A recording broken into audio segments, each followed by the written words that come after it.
how was it look like for Russians after the collapse of the Soviet Union? It looks terrible.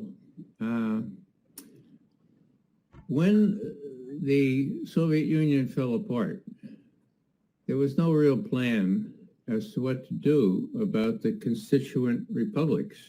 There were 15 republics in this union of Soviet socialist republics, and they were sort of let drift off. The ironic thing is that President George H.W. Bush favored them kind of staying together, hang in there together and figure out how you're going to resolve all this stuff. But no, it was sort of simultaneous. And as Gorbachev left the scene, Yeltsin came in. Now, Yeltsin was poison for Russia. He hobnobbed with Wall Street, with the so-called Harvard boys, and with the rich people in Washington, and plundered the Russian economy, sold off the state assets at a minimum price. The result was, and not many people know this, but if memory serves, between 1991 and 1995, during those Yeltsin years, the expectant age of death among Russian males went from 63 years old to 57 years old. Now, where do I get that figure? From the World Bank, okay? It's valid, it's authentic. I know of no other case where a country like Russia would suffer this kind of, 6 years down from 63 to 57 years old when you expect it to die? In 4 years, people were dying. People were hungering in the street, but other people get really, really wealthy. Those are what we call the oligarchs. Some of them were Russian, some of them were Ukrainian. A lot of them were from Harvard, Columbia, and Washington, D.C. So, point of my remarks here is that in answer to your question, when the Soviet Union fell apart, it was a very bad thing for the Russian people. Now, Putin has been quoted as saying one of the worst catastrophes in history has been the falling apart of the Soviet Union. Well, he's not saying that he wants, like the Soviet leaders, he wants to take over the world or even just Europe. He's not saying that. He's saying explicitly that this left tens of millions of Russians outside of the Russian Federation to fend for themselves. And long story short, we get to Ukraine, we could see how that went. They tried to fend for themselves, being maybe 40% of the Ukrainian population. When the West came in, the U.S. particularly, staged a coup in Kiev in February 2014 and marginalized the Russian-speaking population, and worst of all said, let's join NATO, a direct threat, an existential threat to how Putin and the Russian leaders look at the danger from the West. And we know that you have been an advisor to Mikhail Gorbachev and Boris Yeltsin. I wanted to know, how was it look like economically in Russia in those days? Well, at the end of the 1980s, the Soviet Union was in a state of decay and really a state of collapse. The command system wasn't a good system after all, so the Soviet command economy could fight a war, could develop a military industrial complex, but could not really develop a civilian economy. And this was felt in the 1970s and the 1980s. Then in the 1980s, several things happened. Gorbachev eased up on the political control. So he started to open up the harsh system and democratize. But in a command economy, that meant that there were no commands anymore. And so the command economy was not functioning, but there was no market economy. So things started to really get into disarray. A second thing that happened was that world oil prices fell. Russia was a petrostate. The Soviet Union was a petrostate. And so with the fall of oil prices, Gorbachev kind of walked into an even deeper economic crisis. And then the third thing that happened was that he borrowed on international markets. This is familiar for Brazil also, for a few years trying to close the gaps that had opened up. And by 1990, you had a failed economy, a collapsed command system, a government without revenues, and a debt crisis. And Russia was starting to enter a kind of full-fledged economic collapse. And it wasn't completely unlike, say, Brazil's crisis in the 1980s or similar kinds of events, but it was worse because it was after 75 years of the Bolshevik system, and it was not an effective economy. I came in at that moment saying, okay, let's try to figure out a way out of this mess. And my main advice, which I had given in Poland starting in 1989, was make internal reforms, but at the same time, let's get help from the international system, from the United States, from Europe, from the international institutions, so that this period is at least cushioned so that it doesn't go into a full-fledged financial crisis. But all of those recommendations were rejected basically by the White House because the U.S. was not really interested in helping the Soviet Union, certainly not. It wasn't interested in even helping Russia after the end of the Soviet Union. It was interested in a U.S.-led unipolar world. So nobody wanted to make any major effort to help cushion the collapse that was underway in Russia. So I tried for 2 years to convince the White House, the IMF, Brussels, you got to do something different. You have to help. But it was useless. And in the end, I resigned in 1993, feeling that Russia was going into a deeper spiral of crisis, which indeed it did. We have an economist, Professor Jeffrey Sachs. He was talking about the collapse of the Soviet Union, and he said something interesting for me. And he said that right after the collapse of the Soviet Union, he was there to collaborate to collaborate with Gorbachev. United States wanted to help the countries that were part of the Soviet Union to help them economically. He said he was there. He suggested many plans for Poland and Russia, and all of his plans that included financial aid from United States were accepted for Poland, but all of them were rejected for Russia. Why it was like this at that moment? Well, before that, we have to back up just a little bit. Ronald Reagan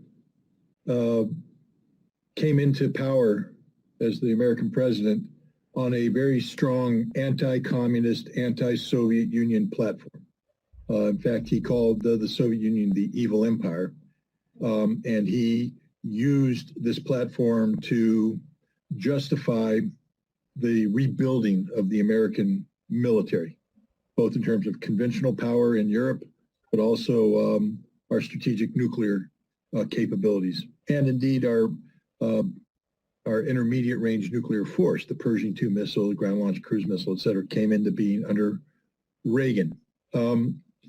Reagan's administration was staffed with people who mirrored this approach, a very anti-Soviet approach, anti-communist approach.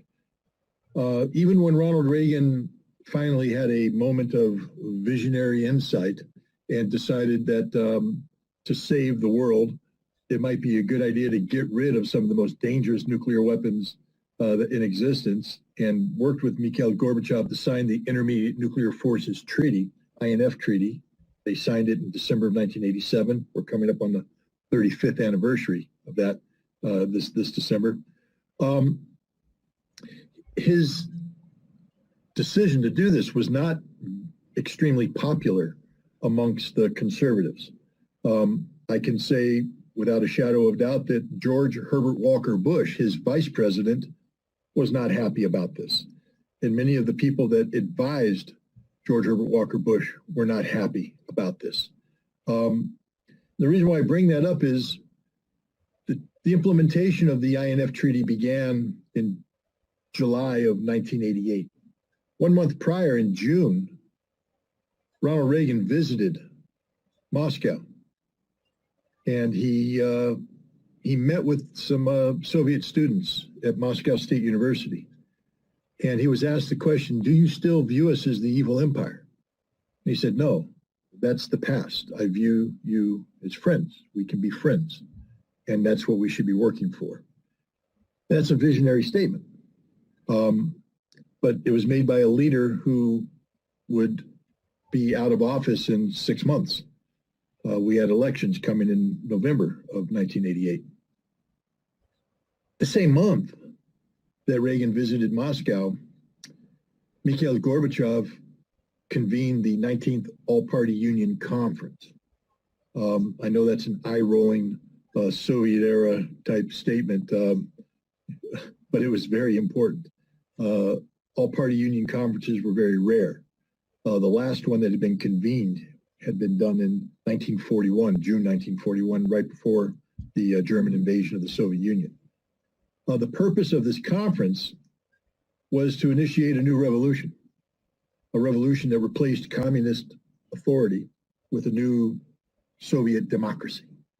He talked, it initiated a process that ultimately resulted in elections for the first time in Soviet history. Elections that were held in March of 1989 for this People's Congress. They were electing, people's deputies.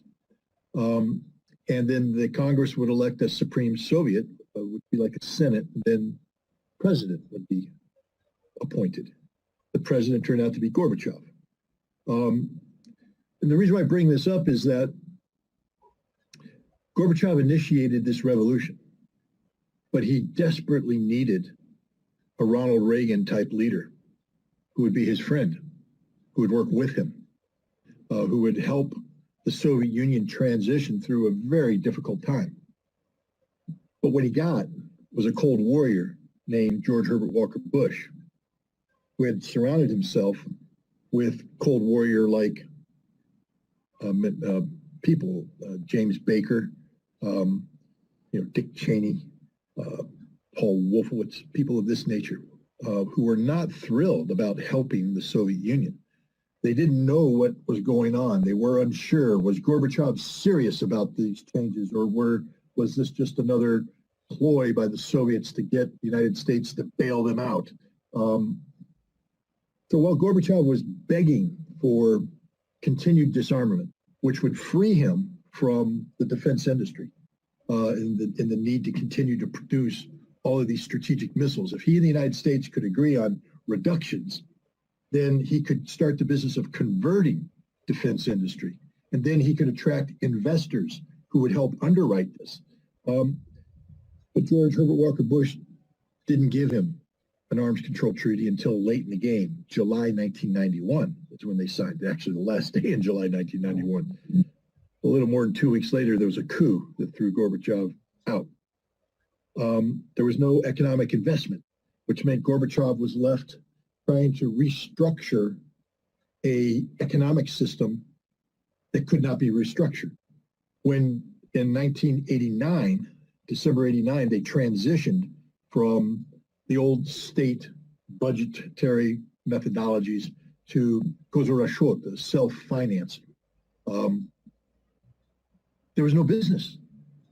Factories like the Vodkinsk machine building plant where I was working suddenly went from having state money to pay the salaries of their employees to having no money.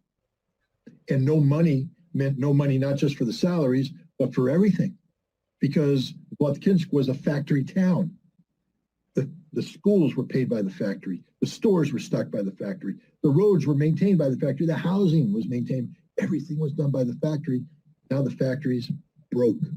And that was the whole country. The whole country was broke. Gorbachev desperately needed Western investment. And Bush didn't allow the investment to come because he didn't trust them.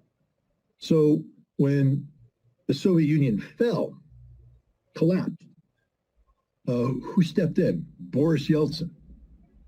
Yeltsin had a checkered relationship with the United States. He tried to push his way through and become more important than he was. When he became the president of the Russian Federation, he wanted to get the United States to believe that he was more important than Gorbachev. He had a drinking problem. There were people who were unhappy with that aspect of it. He was an unknown quantity. Many people believed that, he was not going to be an effective leader and that he would be pushed aside and the communists would come back. The military would assert its people. There was no trust in Yeltsin. So even when Gorbachev fell, these cold warriors surrounding George Herbert Walker Bush continued to be very skeptical about Russia. And many of them believed rather than helping Russia rebuild, that it was in our best interest to keep Russia down. And these people won out. So no, there would be no investments into Russia. What we were going to do is exploit Russia. We were going to facilitate the economic pillaging of Russia, where we took Russia's resources out, but we didn't allow Russia to grow up, where we empowered the oligarchs to rob Russia blind. See, it was easier to deal with the oligarchs because we understand greedy capitalism. It's one thing to give money to a government you don't understand, Boris Yeltsin and whatever this new Russian government was, to fund a nation we didn't understand. Because, even during Soviet times, the idea of how Russia functioned still escaped many analysts who were supposed to be experts on Russia. We didn't understand it, so we weren't willing to give money to it because we had no idea how that money was going to be spent. And as I said, maybe it was a trick to bring communists back, to empower the military. So we made a decision, deliberate decision, to keep Russia down, and we reflect that. Remember when James Baker gave his promise to Mikhail Gorbachev, not 1 inch eastward about NATO, not 1 inch eastward, a promise. He came back and he told the National Security Council, he gave that promise. They said, not so fast. We actually want to expand NATO because we want to keep Russia down. We want to control Russia. We want to contain Russia. And that's why Jeffrey Sachs' proposals were rejected, because what Jeffrey Sachs claims to be pursuing back then, I can't vouch for him. I don't know personally, but what he's telling you is that he was a proponent of providing economic aid to Russia to fix the Russian economy, that he was told no.